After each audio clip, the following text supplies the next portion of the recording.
really been leading edge, frankly, for Vuzix Corporation. We've been in this business actually well before augmented reality was a gleam in most of the people's eyes in this place. 1991, we started making head-mounted displays for the video game industry in the PC space. So we have been, as Bruce showed, this really weird-looking headset that everybody was going to wear at some point. Of course, not that one, but we've been trying to make that piece of technology look like sunglasses for the last 20-some odd years. And quite frankly, it really has been leading edge. It's a difficult business to be in when you're in the hardware side of this because it is a very difficult problem to solve. Is this the button pusher? No, just press forward. Forward this way? No, just on that.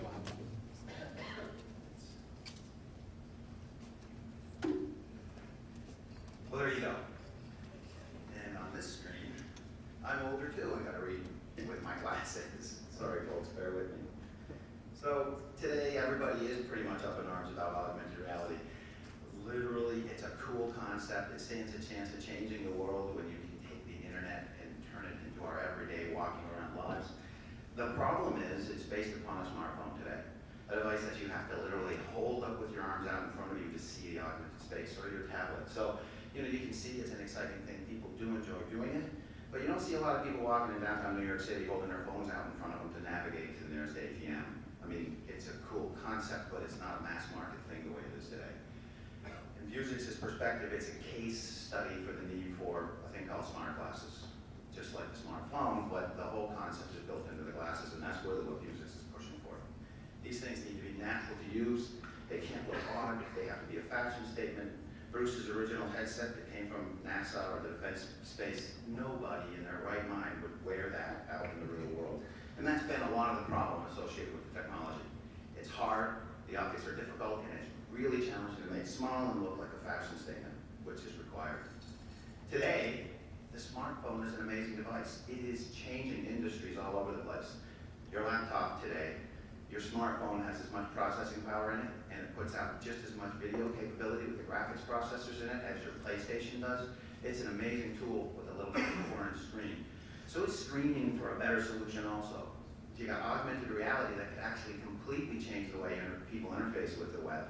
And all of that revolves around a better answer for an accessory device for the phone, and or maybe even replacing the phone. In this case, you got a choice, right? You got this little 4-inch screen that you hold out in front of you, or you're wearing a pair of glasses that look like sunglasses, and your image, the view in front of you is augmented with the digital world complementing the real world. That's really where Vuzix's goal is. And if you look at what's happened in history, the idea here was to try to project the next 5 to 10 years out. This is a projection. That I started by working backwards. DARPA, ARPANET, it moved to, it's hard to see from here, guys, let me start this way. Laptops, or excuse me, the first PC in '75, I'm sure everybody could probably argue with these dates, plus or minus. Everybody has a different definition of when the first PC or the first laptop was invented, but generally speaking, this is a progression of technology change that happened since the 1960s to today. And it's been an amazing change to where the smartphone today is practically taking over even the laptop. They consider these things dinosaurs these days. So what's next? The technology went from text messaging, the World Wide Web available, the mobile internet, and today, if you can augment that mobile internet, you really need a better device to do it within the phone. So you can see the collision of augmented reality and smart glasses being the next sort of fusion device that everybody uses. It's kind of a bold statement to say that the next iPhone is really eyeglasses, but it really could be the case coming up. And Vuzix is obviously pushing in that direction. So we have a history that shows that we're on a path that's trying to achieve that kind of success. Down in the corner, when was that? 1997. Actually, the earlier version of that shipped in 1991. Football helmet sized, great big, massive gizmo. The thing flipped up in the front, and it has an amazing less than QVGA resolution. So it was like you were practically blind wearing this thing. People loved it. Alien Quake shooting the bad guys. It was, in our first quarter, we probably sold $4 million worth of product with that thing.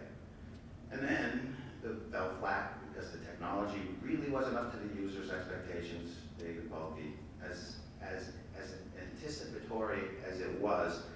That's 1991, and here we are today, still haven't gotten it right. So it's a challenging problem, and you can see over the years we've turned into a Geordie LaForge looking device, and 3 years ago we came out with a pair that kind of look like sunglasses. But all of that technology is built on conventional optics, reflective optics, little tiny microdisplays. It's a pile of technology that has been repurposed to try to make a head-mounted display out of it. Pretty challenging effort. Where we really need to get to is the things on the far right that look like sunglasses, and that's what Vuzix is pushing for. It's been early adopter technology so far. There's probably a lot of you in this auditorium here that have used head-mounted displays before, either put on or tried to make them augment the space.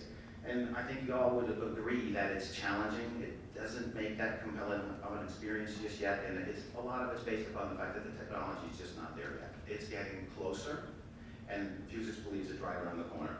In the end, you need the sunglass form factor. The current technology just doesn't do it, and that's where Vuzix's next tech comes in. Traditional optics, they're typically opaque. So you can make it see-through. You see what that looks like with Bruce's original picture, and ends up being typically awfully big. Opaque, the designs are geeky, ergonomics need improvement, and all these new context use cases, they have to be see-through so you can walk down the street with them on mobile everyday use. And Vuzix's waveguide technology, we believe, is finally a change in optics technology that allows us to do that. This is a 1.4 millimeter thick window that literally you inject a little bit of light into the corner.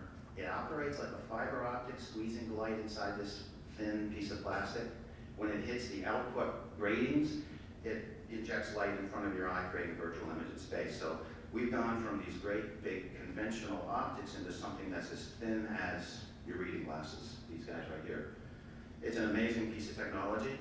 It's relatively inexpensive to make. The gratings are deposited on plastic surfaces. So you have a piece of plastic that you do a UV embossing to, and in the end you end up with this amazing window that allows you to do a few things. It's see-through, number one. Number two, it allows you to take a really tiny display and expand it into a great big image.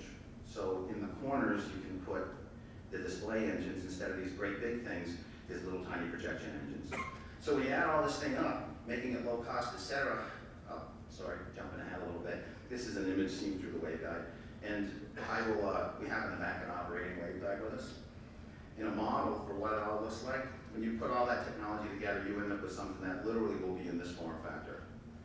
These glasses we anticipate not 5 to 10 years out. It's actually coming much sooner than that from Vuzix. We have defense versions of these and industrial products that are bigger. They're one-eye devices. We have a model of one in the back that will be shipping sometime in November. Cameras built in, accelerometers, sensors. No doubt there's a lot of work that still needs to do with registration and tracking to the real world, but technology like LEAP, millimeter accuracy is coming. These guys will have a camera in the front, processors in the temples, QHD resolution, optical see-through capabilities. And it's next year, sometime towards the end of next year, that they'll be out. Prerequisite, we believe, to make augmented reality really go into the mainstream. Lots of good stuff's happening now in AR, but